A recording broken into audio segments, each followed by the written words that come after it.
Hey, I'm Mark Crafts. I'm a cancer survivor in California. And in 2017, I was diagnosed with stage 4 colorectal cancer. And it's been quite a journey since the diagnosis. I've had 50 rounds of chemo, 25 rounds of radiation, 4 surgeries, and I just have embarked on a clinical trial with UCSF here in San Francisco. And that was some time ago that I was diagnosed. When we actually counted up, it was 44 months and 4 days from the diagnosis to entering into this clinical trial. So over the course of the next few video clips, I wanted to share some of the things we've learned on Cancer Mountain, what I've learned on Cancer Mountain, and to maybe spread a little hope and inspiration to people out there who are landing on Cancer Mountain like I did.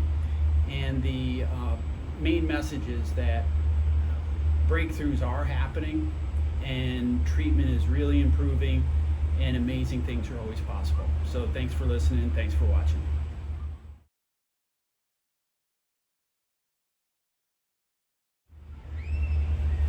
So I get asked a lot, what were the signs or what were the signals tied to figuring out that I was sick and that something might be really wrong?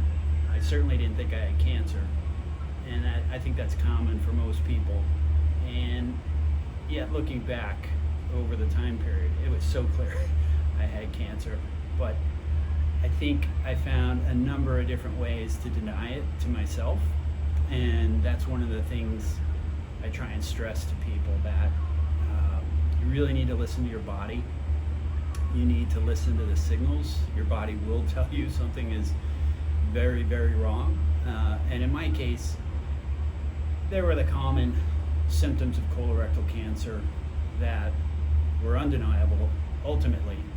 But when I think back to the months before those symptoms came about, it was really, really clear that I was struggling with fatigue, a lot of body pain, a lot of inflammation in joints and muscles, to the point where I was really, really struggling. And I could really feel myself struggling just to get through a day, just to walk down the street.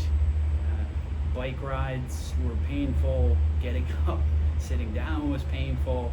My body was screaming that there was a problem. It was almost like every part of my body was giving me a 5-alarm fire signal saying, get yourself checked out, get to a doctor, talk this through, figure out what's going on. But life was busy. We had lost someone in my family, and work was stressful. Family life was hectic, and we just found, or I found, a number of different ways to live in my little denial bubble, and to just blame these things on stressful work, stressful schedules. And in retrospect, that was really damaging to me and to my family. So my key message to people is to listen to your body, take good care of yourself, and to talk to your doctor. Do not hesitate. You can push through that denial if you have an honest talk with yourself about how you're feeling. And I was a victim of my own denial. Hey, out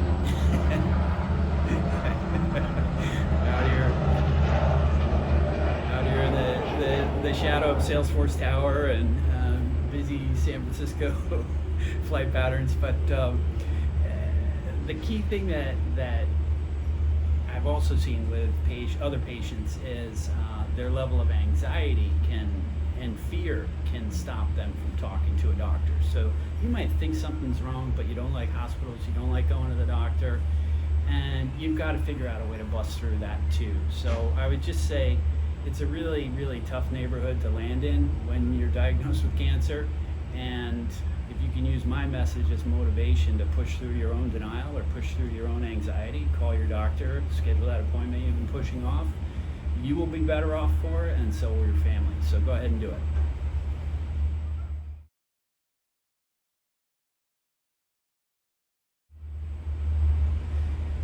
So let me take you in the room with me when they said, you have cancer and this is going to be tough. The process for me started with the colonoscopy, and the results didn't come through for a week. I don't know if you knew that, but you typically get tested, you get a screening, and then whatever they do in the screening, they'll go out and they'll analyze that. You'll have days where you don't know, so you have to wrestle with your own mind. In my case, my GI doctor who performed that screening said, we found something and it looks serious, we're going to get it checked and we'll know in a week. It's the worst week of your life, actually, looking back on it, because you've had an expert tell you something's wrong. But from that point, I was told, yes, it is cancer, and then you got to wait some more. You get run into screenings, CT scans in my case, and again, there's more waiting. I think in the timeline, it was like 3 weeks of waiting from the colonoscopy to really this strong determination of what level of cancer I had, where it was, whether or not it had spread. And I went into the meeting to review the results of the first CT scan. The very first. I've had a bazillion of them now. And I feel like, I'm going to the gym when I go to the hospital. I go for everything. Anyway, this is the very first of what has been a long series of tests and screenings. And I knew this was going to be the meeting where they laid it out for me, how serious is my condition. And my doctor walked into the room, and on his white lab coat, he had a little pin that said Conquer Cancer Foundation, with Conquer being the biggest word on the pin. And this is before we got to the results. I stopped him and I said, could you tell me about that pin? And that word Conquer seems to jump at me today. It's probably a really good one for me to see. Tell me, what does that mean? And he explained that he was affiliated with the Conquer Cancer Foundation, which is ASCO's nonprofit arm. That's the Society of Clinical Oncologists. And it was astounding. It opened up a door for me and information for me that I never knew existed. But it was in that pivotal moment where I was really in a dark room. I didn't know what was going to happen. And I asked him for an explanation. Thank goodness I did, because we then got into the results, and I was told that I had stage 4 cancer, and this was going to be really tough. I will say that even though I saw that pin and the word Conquer, it's like the air got sucked out of the room. The world went dark. Everything went upside down. And it was, I want to say, like a little buoy, a little rope that was thrown to me in the dark.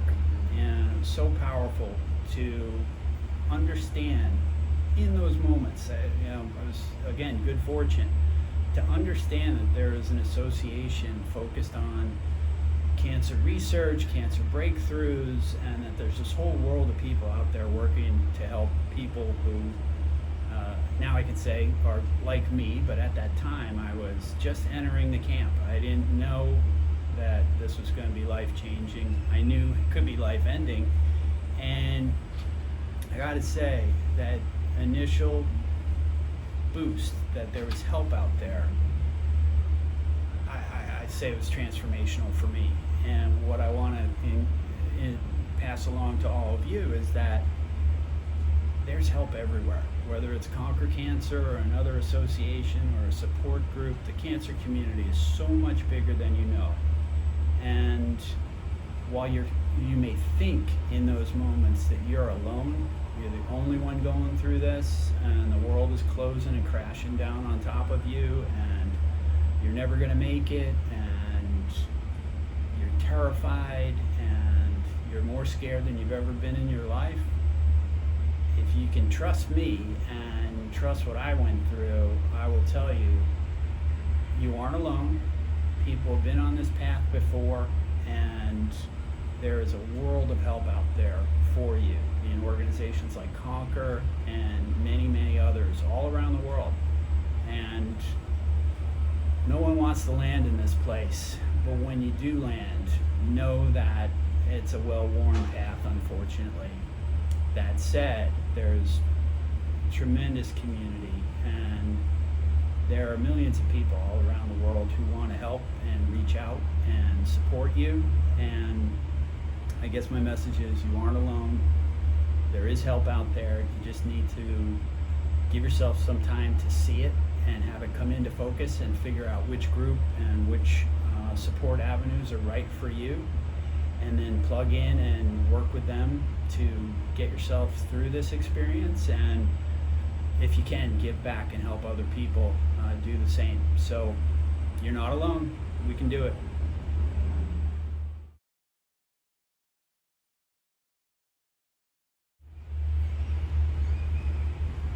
So this is kind of a serious one.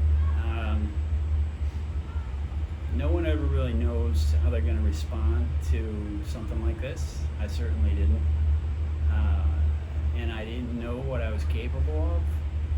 And now looking back on it, 3.5, going on 4 years into this,